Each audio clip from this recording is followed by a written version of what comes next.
Merhaba arkadaşlar, ben Ömer. Bugün sizlerle Photoshop CS6'da alan odaklanmasını göstereceğim. Videomuza like atıp kanalımıza abone olmayı unutmayın. İyi seyirler.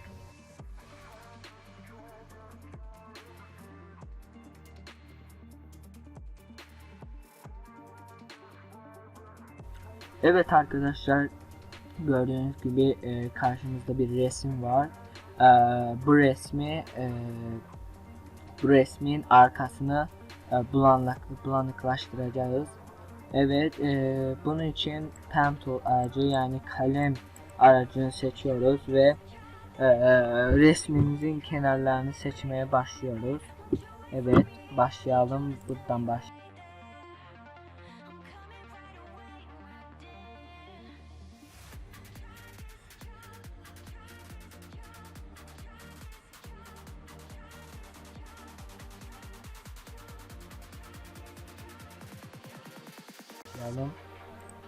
Başlayın size.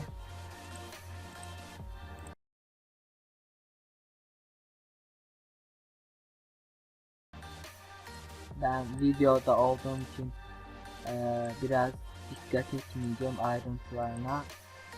Siz güzel yapabilirsiniz. Gördüğünüz gibi bakın işte. Evet arkadaşlar, ben videoda olduğum için yine diyorum, güzel yapamıyorum.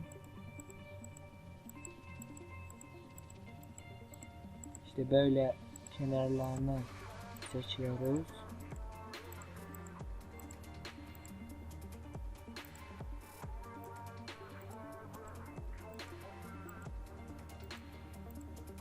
Evet, yaptık değil mi? Şimdi seçtiğimiz alandan herhangi bir yere sağ tık yapıp seçim yap diyoruz. Evet, burada 0 olacak ve kenarı yumuşatılmış olacak. Evet, tamam diyoruz. Gördüğünüz gibi seçildi. Şimdi Ctrl Shift I yapıyoruz. Evet, Ctrl Shift I yaptık. Evet, filtreden bulanıklaştır ve Gauss bulanıklığı dediğimizde gördüğünüz gibi geliyor. Böyle de yapabilirsiniz ama böyle güzel değil. Böyle, evet. Gördüğünüz gibi sonradan da Ctrl D yapıyoruz ve gördüğünüz gibi seçtiğimiz yerler bulanıklaşmadı. Arka alan bulanıklaştı. Evet, gördüğünüz gibi videomuz bu kadardı. Kanalımıza abone olup like atmayı unutmayın. İyi seyirler. Bu arada artık Camtasia Studio 9 eğitimine de başlayacağım. Camtasia Studio 8 eski sürüm olduğundan ben bıraktım. Camtasia Studio 9'dan da derslerimiz gelecek. Photoshop'tan da derslerimiz gelecek. Bu videoların gelmesini istiyorsanız kanalımıza like atıp abone olmayı unutmayın. Arkadaşlar, bu arada benim ismim Ömer.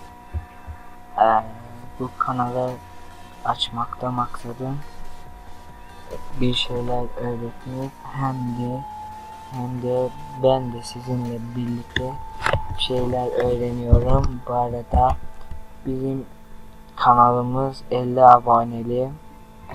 Bunun için hepinize teşekkür ederim. Abonelerimiz düşmeye başladı. Bunun için kanalımıza abone olmayı unutmayın. Bu arada yine söylüyorum, sizlere bir şey öğretmek için bu kanalı açtım. Hem de ben de bir şeyler öğreniyorum. Size de bunu sunmaktan gurur duyuyorum. Bu arada neden facecam'li video, iyi bir kamera aldığımda facecam'li videolar da gelecek.